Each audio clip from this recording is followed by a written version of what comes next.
సాటి హిందూకి బంగ్లాదేశ్ లో అమానవీయంగా కర్కశంగా వాళ్లతో తొక్కి కొట్టి తిట్టి లాక్కెళ్ళి ఇంకా కసి తీరక వేలాడదీసి చెట్టుకి కొట్టి కొట్టి కొట్టి మనందరం చూసాం. మన కళ్ళంటే నీళ్లుగా కారే ప్రతి ఒక్కరికి కొట్టి పెట్రోల్ పోసి తగలబెట్టి దొంగ వెధవలు ఇంత ఘోరమైన హింస చేస్తుంటే ఇక్కడ ఉన్న ప్రతి హిందూ కూడా నా తమ్ముడికి నా అన్నకి ఇలా జరిగిందని అందరికి మరిగిపోయింది, మొత్తం మరిగిపోయింది రక్తం.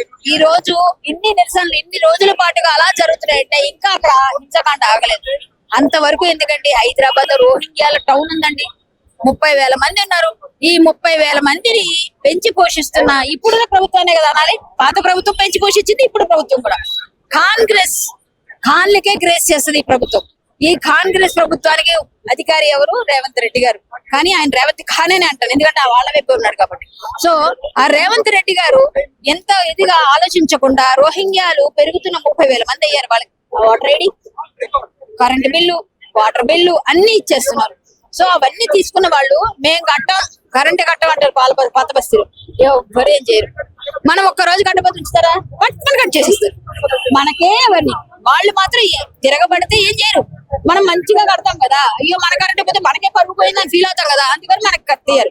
ఏమండి రేవంత్ రెడ్డి గారు 30,000 మందికి అన్ని ఇచ్చేసారే, మొత్తం అన్ని కూడా కరెంట్ కట్టకపోయినా రేషన్ కార్డులు, మొత్తం ఆధార్ కార్డులు అన్ని ఇచ్చేసారు, డ్రైవింగ్ లైసెన్స్ అన్ని.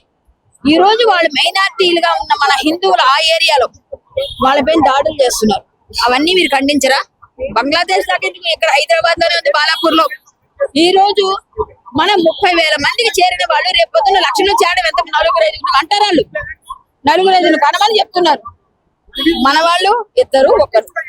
సో మనం మైనారిటీస్ అవ్వడానికి ఇంకెంతకాలం పట్టదు. అక్కడలాగే బంగ్లాదేశ్ లో 6% అయిపోయినట్టు ఇక్కడ కూడా అయిపోయింది అనుకోండి. మన ఇళ్లలో కూడా ఇలాగే దూరుతారండి, మనల్ని కూడా ఇలాగే లాగుతారండి. ఏమి చెయ్యని తప్ప మొన్న అతను ఏమనుకుంటేనే ఆయన ఎట్లా చేశారో అలాగే చేస్తారు. సో ఆలోచించుకోండి, హిందువులారా మేల్కోండి, హిందూగా బతకండి, హిందూగానే మనం ఉన్నందుకు గర్వించండి. బొట్టు పెట్టి పిల్లలకు పంపించండి, భగవద్గీత విశేషం ఏంటో చెప్పండి.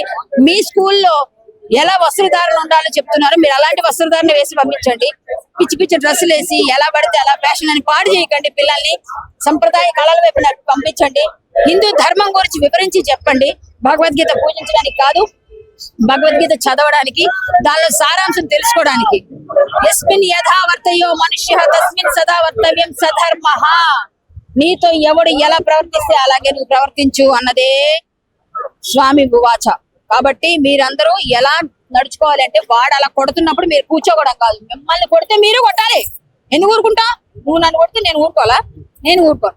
బంగ్లాదేశ్ లో పాపం అక్కడ తక్కువైపోయారు, అలాగే ఇక్కడ అవ్వకుండా ఉండాలి అంటే భారతదేశంలో, అఖండ భారతదేశంలో ఉన్నదే బంగ్లాదేశ్. మన భిక్షతో వచ్చిన బంగ్లాదేశ్ ఈ రోజు మన మీద తిరగబడుతుంది. 7 సిస్టర్స్ తీసుకుంటానంటుంది. ఎలా తీసుకుంటుంది? వాడు అబ్బసొత్తా? బంగ్లాదేశ్ లో లాక్కోవచ్చు అనుకుంటే. ఏది ఎలా అయినా సరే ఇక్కడ హిందువులందరికీ ఒక చలనం వచ్చింది, అది కొంచెం సంతోషిస్తూ ఈ రోజు ఆడపిల్లలు కూడా బయటకు వస్తున్నారు, సంతోషంగా ఉంది. హిందూ ధర్మం కోసం పనిచేస్తున్న ప్రతి సంస్థకి, ప్రతి ఒక్కరు కూడా ఎక్కడ హిందూకి జరిగినా మేము వెళ్తున్నాం, ఇలాగే వెళ్ళాలి. ప్రతి ఒక్కరు సపోర్ట్ గా, నీకు నేను సపోర్ట్, నాకు నువ్వు సపోర్ట్ చేయాలి, అంతే. అంటే రోహింగ్యాలు ఇండియాలోకి వస్తా ఉంటే సో కేంద్ర ప్రభుత్వం ఏం చేస్తుంది? కేంద్రంలో కట్టడి చేయాలి, అలాగే ఆధార్ కార్డు సంబంధించి కావచ్చు, మనకి ఓటర్ ఐడి కార్డు ఇస్తుంది. సో అంతా కూడా కేంద్రం ఏం చేస్తుంది? రోహింగ్యాలు ఎలా చొచ్చుపడతారు? రాజమార్గంలో వస్తున్నారా? అడ్డదారిలో వస్తున్నారు. అడ్డదారి వచ్చినప్పుడు మోడీ గారు లేదా పక్కన అందరూ కాచుకొని కూర్చుంటారా? మేము ఎక్కడ వస్తారని చెప్పి వెయిట్ చేస్తారా? అడ్డదారి అర్ధరాత్రి కూడా వస్తాడు వాడు, ఏ మూల వస్తాడో తెలియదు, ఎటు నుంచి వస్తాడో తెలియదు. అప్పుడు ఎట్లా తెలుస్తుంది? వచ్చిన తర్వాత వాడు ఇక్కడ మనుషుల్లాగా మనలాగా మళ్ళీ కలిసి మనతోనే తిరుగుతున్నాడు. నీ ఇంటికి వస్తున్నాడమ్మా లంబర్గా, నీ ఇంటికి వస్తున్నాడు పాలవాడిగా, నీ ఇంటికి వస్తున్నాడు పూలవాడిగా. మీరు ఏది కొన్నా వాళ్ళ దగ్గరే, వాళ్ళు ఉమ్మేసిందే మనం తింటున్నాం ఓపెన్ గా చెప్తే. సో ఇలాంటివన్నీ ఉన్నాయంటే మనమేమి వాళ్ళని కట్టుదిట్టం చేయడానికి కేంద్ర ప్రభుత్వం ఒక్కరి కోసం బతకట్లేదు, మొత్తం అందరూ ఉన్నారని చూడాలి కదా. కేంద్ర ప్రభుత్వం కానీ ఇక్కడ రోహింగ్యాలు, ఇక్కడ రేవంత్ రెడ్డి ఏం చేస్తారు అది అడగండి. అతను వెళ్ళి ఫస్ట్ ఆయన అడగండి, ఇక్కడ ఏం చేస్తున్నాడు ఆయన. వాళ్ళు ఎలా చొచ్చు పడుతున్నారు అంటే, చొచ్చుబాటుదారుని, చొరబాటుదారుని అడ్డుకోవడం కాదు కేంద్ర ప్రభుత్వం పని. మనందరినీ చల్లగా చూడడానికి ఏం చేయగలం అనేది పని చేయాలి ఆయన కదా, మైకి కష్టం రాకుండా. అంతేగాని వాళ్ళు ఎలా లోనికి వచ్చారు, వీళ్ళు ఎలా లోనికి వచ్చారని జల్లిడేసి పట్టలేరు. పట్టిన తర్వాత పట్టుకొని పంపిస్తున్నారు కదా. ఇప్పుడు రోహింగ్యాలని ఎలా వస్తున్నారంటే వాళ్ళకి తెలిసి ఎలా రావాలి, అది వాళ్ళ ట్రైనింగ్. ఆ ట్రైనింగ్ కి మనం వెళ్ళలేం.